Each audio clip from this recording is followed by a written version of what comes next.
What was found in her attic was nothing anyone should have to see.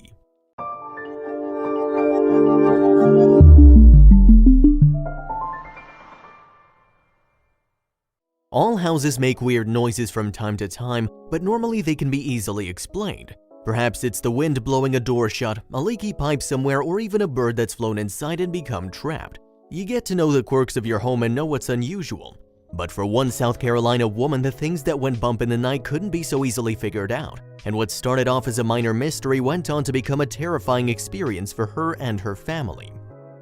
Life hadn't always been easy for Tracy. She had a large family of 5 children to look after, and being a single mother made this even more difficult. She lived with her kids in a poor part of Rock Hill, South Carolina, and often struggled to make ends meet.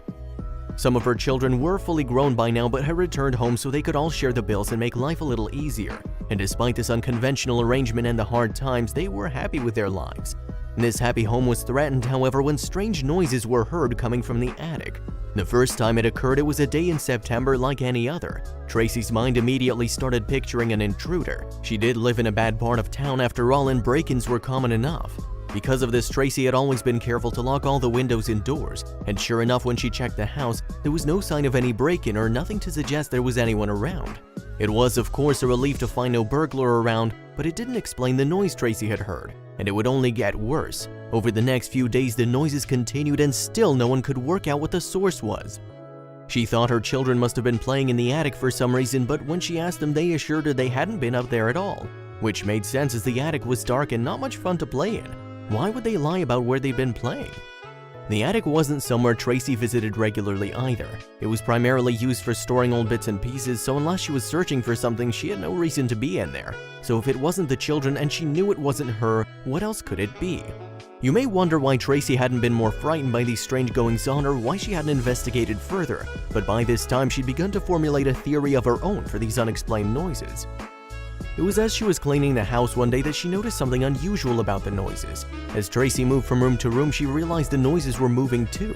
The only thing that made sense was that a wild animal was living in the attic. It could be an opossum or raccoon, in which case she'd need to call animal control. However, it was Saturday and the office didn't open until Monday, so she was forced to wait out the weekend with this creature making noises overhead. But before the weekend was over and before Tracy could get the wild animal removed, things began to get even stranger. Later that night, something would occur to change her mind about the animal theory and start to really give her cause for concern. As she lay in bed that night, Tracy was awoken by a strange creaking overhead. When she checked the clock, it was 2:30 a.m. and the rest of the house was quietly sleeping. What came next, though, was enough to make her sit bolt upright in bed. Following the creaking sounds were loud pinging noises, the sound of something landing on the floor. She got out of bed to investigate, and despite the darkness of the room, she could see quite clearly there were nails on the floor. If these had fallen from overhead, they must have come out of the ceiling, which led to the frightening question, what in the world could have made them come loose? Certainly not something as small as a raccoon. Whatever was up there in the attic was big. With the idea that it was only a wild animal now seeming unlikely, Tracy's thoughts began to take all kinds of twists and turns as she lay awake in bed. And as happens to most of us in the dark hours of the night, some of these thoughts were a little crazy. Tracy admitted later she assumed there was some poltergeist stuff going on. This might not seem like a logical explanation, but it was all Tracy could think of for the account of the sounds. And even though she was scared, she was curious too about who or what could be haunting her attic. She knew it was too dark and dangerous to go into the attic that night, so she did her best to get back to sleep, hiding under the covers in fear. She knew that she had to put an end to this craziness once and for all. Before she fell asleep, she decided that as soon as it was light, she'd go upstairs and investigate, still not knowing exactly what she'd find up there, or if she would find anything at all. If it was a ghost, there would be no sign of anything sinister. With her plan in place, Tracy woke the next morning ready to investigate, but luckily for her, she was relieved of taking on the challenge herself. One of her nephews came by the house to visit her grown son, so she asked for some help from the 3 of them. She explained how she'd been hearing noises and that she was sure they were coming from the attic. She even admitted to them some of her crazy theories. When they heard all that had been happening, the 3 men started for the attic at once. While the men walked up the attic stairs, Tracy waited nervously in the hallway for news of their discovery, and she would soon have unnerving news. As soon as they got near the attic, they realized things weren't as they should be. The first sign of trouble was the smell, a foul odor that hit them as soon as they entered the room. Then when they looked around and saw the garbage that had been left all over the floor, they knew this wasn't just the signs of a wild animal.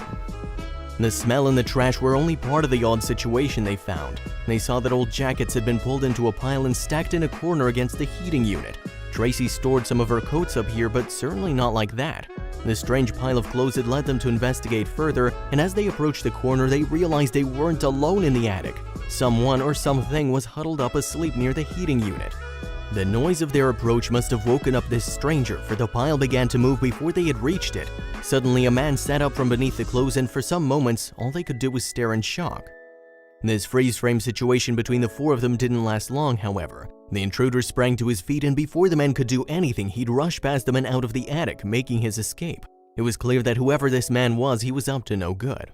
All this time, Tracy had been waiting with apprehension in the hallway outside. Sadly, she was too surprised to apprehend the intruder as he raced out, but as he pushed past her, she was able to get a look at his face and realized he was no stranger. With no chance of chasing down the man who'd been hiding, the family called the police, and thanks to Tracy, they were able to provide the cops with a good description and even a name. Tracy's history with the man in the attic had begun some 12 years earlier. She'd first met him when she was looking for someone to do work around the house. Their relationship had initially been strictly professional, but at some point they'd begun dating. They'd been together for a year when Tracy had learned of the man's criminal dealings. Like any smart woman, she knew this man would be no good for her. At this point, she called it quits with him, but he wasn't going to let it go so easily. After their breakup, the man in question tried to win back Tracy more than once, but due to his behavior, she had no desire to have any connection whatsoever. After all, she had 5 young children to think about and didn't need this bad influence around them. His problems first started when he became involved in drugs, hanging around known drug houses. Then his unlawful activities escalated to include robbing a flower shop. This wasn't something Tracy could tolerate for her or her family. Once Tracy made her mind up, she never looked back, but her ex-boyfriend just couldn't let go. He couldn't seem to let go of the criminal lifestyle either, continuing to commit more crimes and eventually ending up in jail. This man could clearly not be trusted. With a convicted felon firmly behind bars, Tracy felt she could finally turn a new page and get on with her life. However, the cell walls that held him couldn't stop her ex from thinking of her, and he continued to contact her during his sentence. Upon his release, this man was determined to get back at Tracy for all her rejections. He went to her house and stole her truck, clearly thinking it was a fair price for her to pay. Unfortunately for him, he didn't think through the consequences. Tracy reported the missing truck and her ex-boyfriend was apprehended by the police, ending up back behind bars. Here he continued to send her letters saying that he had changed his ways and he left his old criminal life behind. After serving this sentence for the truck theft that she'd reported, Tracy again had to worry about what would happen when the man was released again. However, there was some relief to be had when she heard a rumor that he'd moved to another town. His new residence in Charlotte, South Carolina was only 40 minutes drive away from her home, but the fact that he was in a different state helped put her mind at rest for her and her family and led her to believe that he'd finally given up on winning her back. What Tracy didn't know was that all this was a lie he'd formulated, continuing his pattern of deceit and criminal behavior. He didn't move to a different state at all, instead he'd stayed closer to her than she could have ever realized. The letters he'd sent to her from prison were just a ruse, but one thing about them was true. He still wanted to get back together with her. And when she said no, he did the next best thing, moved into her attic. After the family discovered his secret that day, the police immediately began a manhunt for this shady ex-felon. As they had a good description of the man, they thought it would be easy. However, his local knowledge allowed him to slip through the net and escape before they could find him. With this disappointing news, the police returned to the house where they tried to figure out exactly what had been happening, how he'd been able to enter the house, how long had he been in the attic, and what had he been doing.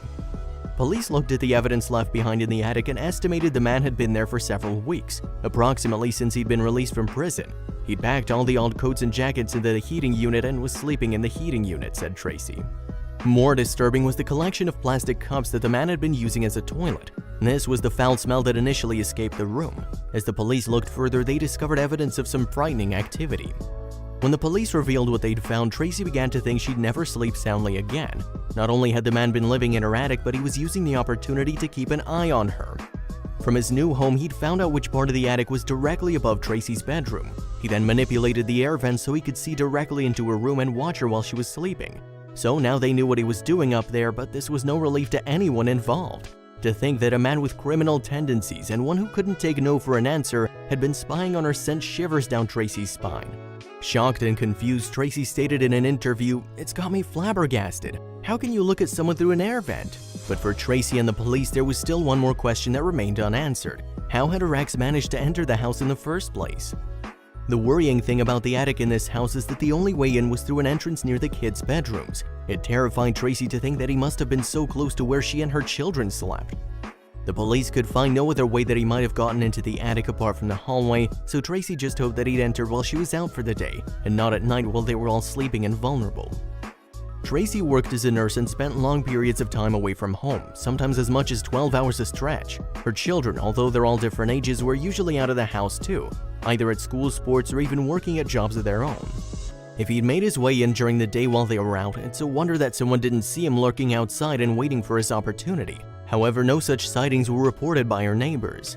The one good thing about the situation is that Tracy was able to identify the man, giving them his full ID and background, making things much easier for the police.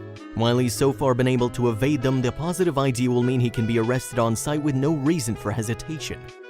Understandably, Tracy just wants him back behind bars before he commits the same crime again. "I want him to be charged with it," she explained. "It could be somebody else he does the same thing to, but she might not be so lucky." As for Tracy and her family, this experience had left them shaken and changed forever. While the man is still on the loose, they can no longer relax in their own home. The fact that he's been known for drug involvement makes it even more frightening. Although they know he is no longer in the attic, the children are still unnerved by the fact that he was so close by at one point. Now they refuse to sleep in their own bedrooms and instead prefer to camp out in the lounge room away from the attic door in the hallway where he made his entry. Their logic is that if he was able to sneak in once without their knowledge, there's nothing to stop him from doing it again. On the other hand, this ex-con may be so frightened of going back to jail that he's keeping far away from this young family as possible, hoping to avoid capture. While they will never forget the terror that this intruder caused them, hopefully he will eventually be caught, and Tracy and her family can return to their normal, happy lives. It's a lesson for all of us not to let strange noises in the house go unexplained.